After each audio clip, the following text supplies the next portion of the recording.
Gen Z को gutter कहते कहते कंगना खुद को जेन अल्फा बताने लगी हैं। कह रही हैं कि मैं तो जेन अल्फा हूं। अब ना तो कंगना स्कूल को लेकर के कोई प्रदर्शन कर रही हैं कि स्कूल ठीक कर दो, स्कूल की हालत खराब है, ना ही कंगना सड़क पर उतर के जिस तरीके से जेन अल्फा प्रदर्शन कर रहे हैं आजकल वैसे कर रही हैं, और ना ही कंगना रनौत की उम्र 13 साल तक की है। तो फिर कंगना अपने आप को किस बेसिस पर और क्यों जेन अल्फा कह रही हैं? क्या वो जेन अल्फा की फैन हो गई हैं? दोस्तों, जब से कंगना ने जेनजी को गटर कहा है, गटर छाप कहा है, तमाम बातें कही हैं, उनके बयान की हर तरफ थू थू मची हुई है। हर कोई इसको लेकर के आलोचना कर रहा है। खास करके जो यूथ है वो उनसे नाराज है, और केवल यूथ नहीं, कई लोग ऐसे भी हैं जो मिलेनियल होंगे, जेन एक्स होंगे, वो भी उनसे नाराज हो गए हैं कि कंगना रनौत बीजेपी की सांसद हैं, इतनी बढ़िया एक्ट्रेस हैं, लेकिन फिर भी वो इस तरीके की भाषा का इस्तेमाल करती हैं। तो उनसे काफी लोग नाराज भी हैं। अब कंगना ने एक और पोस्ट किया है, चर्चा फिर से शुरू हो गई है, क्योंकि कंगना खुद को कह रही है जेन अल्फा। जेन अल्फा जो इस वक्त ट्रेंड में है, तमाम वीडियो आप देख रहे होंगे इनके, तो कंगना खुद को जेन अल्फा कह करके बुला रही हैं। कैसे बुला रही हैं? क्योंकि उन्होंने एक स्टोरी लगाई हुई है अपने इंस्टाग्राम पर, और इस स्टोरी में उन्होंने एक रील को शेयर किया है। रील में क्या है, एक छोटी सी लड़की है, बच्ची है, जो जेनजी की इन्फ्लुएंसर की तरह जो सलाद खाने की टेक्निक होती है कि कैसे जो इन्फ्लुएंसर होते हैं वो नॉर्मल सी भी चीज़ को कैसे बहुत ज़्यादा बना देते हैं, तो उसको दिखा रही है। और रील के कैप्शन में दिया हुआ था कि जेन अल्फा का जेनजी को रोस्ट करना वाकई मज़ेदार है। वीडियो यहाँ पर कंगना रनौत ने इंस्टाग्राम स्टोरी पर लगाया, शेयर किया, लिखा कि मैं खुद को जेन अल्फा मानती हूँ। जेन अल्फा का मतलब है सीधे मुद्दे पर आओ, कोई बकवास नहीं। और उन्होंने एक और इससे पहले भी वीडियो शेयर किया था जिसमें एक जो छोटा सा बच्चा है वो सैनिक की पोशाक में था, और लिखा था कि जेन अल्फा तिरंगे के लिए खून बहा रहा है। तो ये उन्होंने जो स्टोरी पोस्ट करी उसमें उन्होंने अपने आप को जेन अल्फा कहा, और अब वो जेन अल्फा की तारीफ भी कर रही हैं। लेकिन यही कंगना कुछ दिनों पहले जेनजी को रोस्ट कर रही थी, जेनजी को गटर छाप कह रही थी, जेनजी लड़कियों के बारे में अब शब्द लिख रही थी। अब कंगना ने जब से ये पोस्ट किया है फिर से चर्चा में है, क्योंकि गटर छाप से सीधे अपने आप को जेन अल्फा कह देना बहुत बड़ा अंतर है। और जेनजी के बाद, क्योंकि जेनजी भी काफ़ी ज़्यादा ट्रेंड हुआ, जंतर मंतर प्रोटेस्ट के बीच हमने देखा। अब जेन अल्फा है क्योंकि स्कूल ठीक करो कैंपेन कॉकरोच जनता पार्टी चला रही है। अलग अलग जगह पर जो जेन अल्फा है वो अपने खराब स्कूल की व्यवस्था, शिक्षा व्यवस्था को लेकर के सड़क पर खुद ही प्रदर्शन कर रहा है। कोई बड़ा चेहरा नहीं, खुद जो स्कूल के बच्चे हैं वो ही प्रदर्शन कर रहे हैं। लेकिन कंगना अपने आप को जेन अल्फा क्यों कह रही है? क्योंकि भाजपा की जो जेन अल्फा ये सांसद है कंगना रनौत, इनसे चूक हो चुकी है। जेन अल्फा तो वो होता है जिसकी उम्र 13 साल तक की हो। अब समझिए कि हर एक उम्र का क्या मतलब है, कौन जेनजी है, कौन जेन अल्फा है, कौन जेन एक्स है।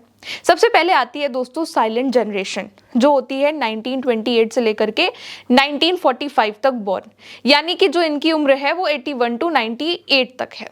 फिर आते हैं उसके बाद बेबी बूमर्स, इनका जो उम्र का साइकिल है वो 1946 से लेकर के 1964 तक होता है। 62 से 80 साल तक के जो होते हैं वो होते हैं बेबी बूमर्स। इसके बाद आते हैं अपने जेन एक्स, जो इनकी उम्र की सीमा है वो 1965 से 1980 तक होती है, 46 टू 61, ये जेन एक्स में आते हैं। इसके बाद आते हैं मिलेनियल्स, जिनको जेन वाई भी कहा जाता है। ये 1981 से लेकर के 1996 बॉर्न तक होते हैं, यानी कि 30 से 45 साल तक की जिनकी उम्र है वो मिलेनियल्स हैं। अब आते हैं अपने जेनजी, जिन्होंने गदर काटी हुई है। तो जो जेनजी की उम्र का दायरा है वो 1997 से 2012 तक के है, यानी कि 14 से 29 साल तक में जो भी शख्स है वो जेनजी है। उसके बाद शुरुआत होती है जनरेशन अल्फा की, 2013 से लेकर के जिनकी शुरुआत है, और इसके बाद ये 2025 तक के है, यानी कि 16 साल तक के इसमें आप मान सकते हैं।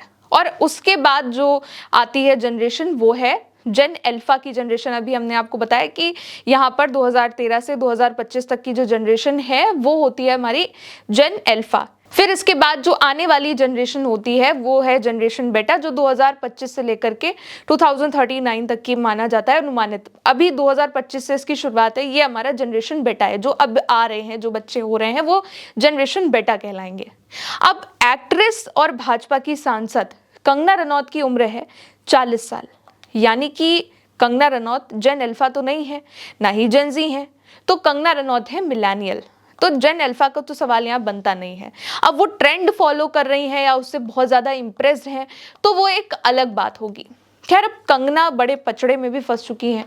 हाल ही में कंगना ने एक इंस्टाग्राम स्टोरी में लिखा था, जो शुरुआत हुई थी, जो उन्होंने सबसे पहले जेन-ज़ी को गटर कहा था। लिखा था कि चौंकाने वाली बात है कि युवा हिंदू महिलाओं का व्यवहार स्वतंत्र और करियर बनाने वाली महिलाओं की जिंदगी की नकल करना चाहती हैं, लेकिन उस आज़ादी को कमाना नहीं चाहती। जो महिलाएं वास्तव में स्वतंत्र होती हैं, वो विद्रोही फैसले लेती हैं, बेबाक राय रखती हैं, परंपराओं से हट करके करियर चुनती हैं और अपने हर फैसले की जिम्मेदारी भी खुद उठाती हैं, क्योंकि वो अपने दम पर जीवन जीती हैं। ये वो सब अपने माता पिता या परिवार की कीमत पर नहीं करती हैं। ये तथाकथित पश्चिमी सोच वाली भारतीय महिलाओं की नई पीढ़ी है, जिन्हें मैं जनरेशन गटर कहती हूँ। इसके बाद उन्होंने वीडियो भी बनाया और यहाँ पर कहा कि ये गटर छाप लोग हैं। जेन-ज़ी को खास करके गटर कहा क्योंकि वो कॉकरोच जनता पार्टी के प्रोटेस्ट से, जिसमें सरकार के खिलाफ आवाज उठाई जा रही थी, उससे बहुत ज्यादा नाराज हो गई थी और उसी को लेकर के उन्होंने ये बयान दिया था। इसके बाद कॉकरोच जनता पार्टी के स्पोकपर्सन सौरभ दास और उनके बीच में बहस भी हो गई थी। सौरभ दास ने कह दिया था कि इनकी पार्टी इनको सीरियस नहीं लेती है। कई सांसदों ने भी कहा कि ये कैसी इमेच्योर बातें करती हैं। अब कुछ दिनों पहले ही कंगना ने इस पर जवाब दिया, कहा कि जो खुद को कॉकरोच कहते हैं, तो कॉकरोच तो गटर से ही निकलते हैं, उसमें गलत क्या कहा। और मैंने पूरी जनरेशन को नहीं कहा था, मैंने कुछ लोगों को कहा था, लेकिन उसको पूरी जनरेशन से जोड़ा गया। मैंने प्रोटेस्ट की सारी रील देखी, जो परेशान करने वाली थी वहां शबाना आजमी पहुंची थी, तो ये सफाई थी। हालांकि कंगना ने अब तक माफी नहीं मांगी है, लेकिन माफी मांगनी पड़ भी सकती है, क्योंकि 2 दिन पहले ही आगरा के कोर्ट में कंगना के इस बयान पर सुनवाई हुई है, जो उन्होंने जनरेशन को गटर कहा था। आगरा की स्पेशल एमपी एमएलए कोर्ट में करीब 1 घंटे तक बहस हुई। दोनों पक्षों ने अपनी दलीलें रखी। इसके बाद कोर्ट ने 3 सितंबर को अपना अगला आदेश सुनाने की तारीख तय करी है। जो याचिकाकर्ता है रमाशंकर शर्मा, उन्होंने कंगना के इस बयान को छात्रों और उनके पेरेंट्स का अपमान बताते हुए कार्रवाई की मांग करी है और कहा है कि प्रदर्शन कर रहे स्टूडेंट पर पुलिस कार्रवाई के बाद कंगना की ओर से जो बयान दिया गया सोशल मीडिया पर, वो आपत्तिजनक था। और इस मामले में पिछली सुनवाई पर आगरा की स्पेशल एमपी एमएलए कोर्ट ने कंगना के खिलाफ जो दायर याचिका है उसको सुनवाई के लिए स्वीकार किया था। 21 अगस्त को फिर सुनवाई हुई, दोनों पक्षों की ओर से दलीलें रखी गई। अब 3 सितंबर को अपना आदेश जो कोर्ट है वो सुनाएगी। हो सकता है कि कंगना को इसके बाद माफी भी मांगनी पड़ जाए।